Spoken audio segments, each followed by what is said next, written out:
Si Pangulong Donald Trump, ang presidente po ng Amerika, ay muling naglabas ng matinding pahayag at ito po ay tungkol sa tariff o buwis na hanggang 50% sa mga products mula sa European Union.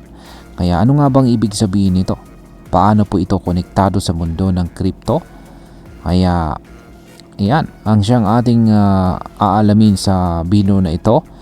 Pero bago po tayo magpatuloy ay pakibasa na lamang po muna ang disclaimer dito sa ibaba ng ating screen. Kaya yan po siya, nakikita natin dito ay si Pangulong Donald Trump at hawak-hawak niya ang isang yan kung saan ay ipinapakita po niya rito ang table ng reciprocal tariff. Ayan, sa mga iba't ibang bansa. Ayan. Ngayon ay simulan po natin sa kung ano ba ang Trump tariff na tinutukoy dito. Kaya yan, ang tariff ay isa po itong klase ng buwis or tax na ipinapataw sa mga imported na produkto o mga produkto na galing po sa ibang bansa at ibinebenta sa loob ng Amerika.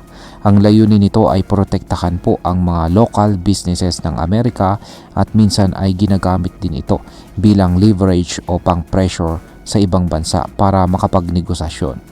Ngayon si Pangulong Donald Trump ay nagbanta po ng 50% tariff sa mga produkto mula sa European Union.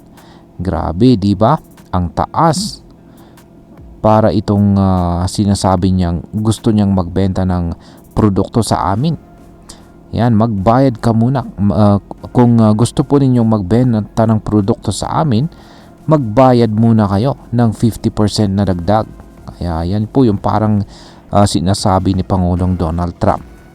At dahil dito, bigla pong nagmadali ang EU na makipag-meeting sa Amerika para ayusin ito.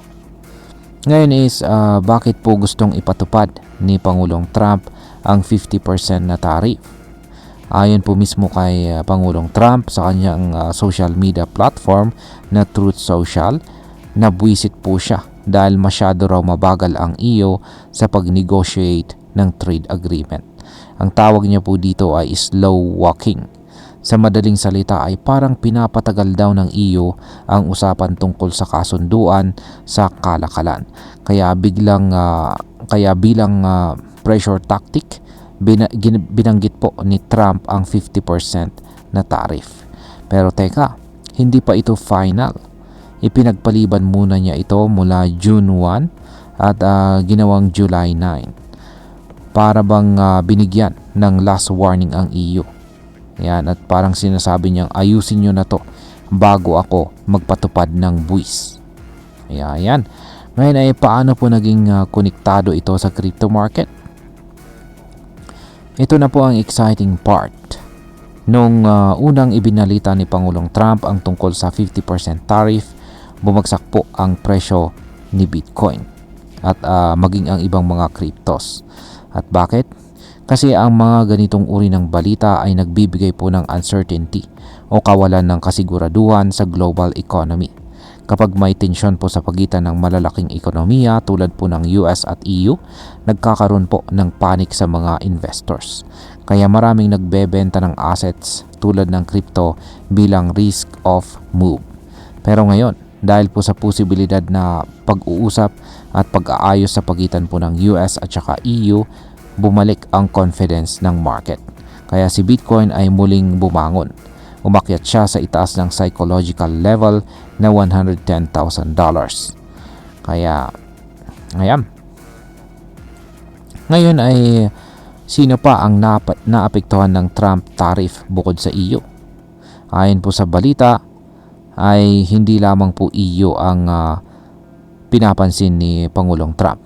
May balita rin na may bagong ongoing trade talks ang US at sa India at gusto rin ng India na makaiwas sa tinatawag na Trump tariff na hanggang 26%. Ayan, kasama rin sa usapan ang ilang Asian countries. Ibig sabihin ay malaki po ang epekto ng bagong patakaran ni Pangulong Trump. Hindi lamang po sa EU kundi sa buong international trade ecosystem. At kapag naapektuhan po ang trade flows ng malalaking bansa, damay na rin ang financial markets. Kasama na po rito ang crypto. Ngayon ay bakit naman po sinasabing bullish ito para sa crypto market? Kapag may tensyon sa fiat world or sa mundo ng fiat or mundo ng tradisyonal na pera at ekonomiya, minsan ay lumilipat ang tiwala ng mga tao sa crypto. Para bang naghahanap sila ng alternative store of value. Ngayon ang balita na mag-uusap na ang EU at saka US ay nagbibigay po ng positive signal. Parang sinasabi nito na parang sinasabi nito sa market na okay, baka magkaayos sila. Hindi magulo ang trade. Yan. Kaya mas kampante na ang mga investors. At maliban dyan ay umaangat na rin muli ang presyo ni Bitcoin at ng ibang altcoins tulad ni na Ethereum, Solana at saka XRP. Ngayon is ano po ang maaring maging epekto nito para sa atin bilang mga Pinoy crypto enthusiast. Malaking bagay po ito mga ka-crypto. Kahit hindi po tayo direktang apektado ng EU-US trade talks, naapektuhan tayo sa galaw ng global market.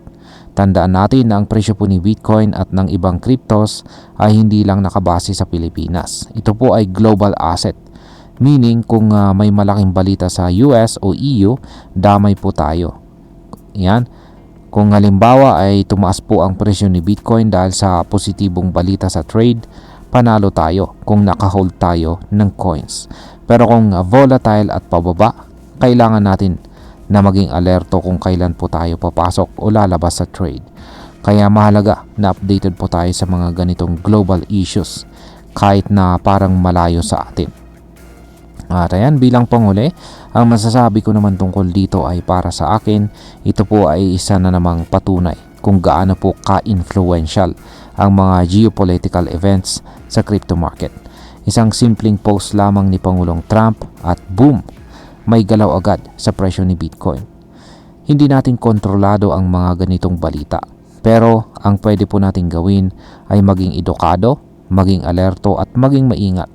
Huwag po tayong basta-basta sumabay sa hype at mas mainam na laging may strategy sa bawat trade o investment na gagawin natin. Sa panahon natin ngayon, ang crypto market ay parang roller coaster. Pero kung marunong kang sumakay at alam mo kung kailan ka bababa, pwede kang mag-profit kahit saan pa manggaling ang balita. Kahit pa yan ay galing mismo kay Pangulong Trump. At ayan, hanggang dito na lamang po tayo sa video na ito mga ka-crypto. Marami pong salamat sa panonood. Ingat po tayo lagi at God bless po sa ating lahat.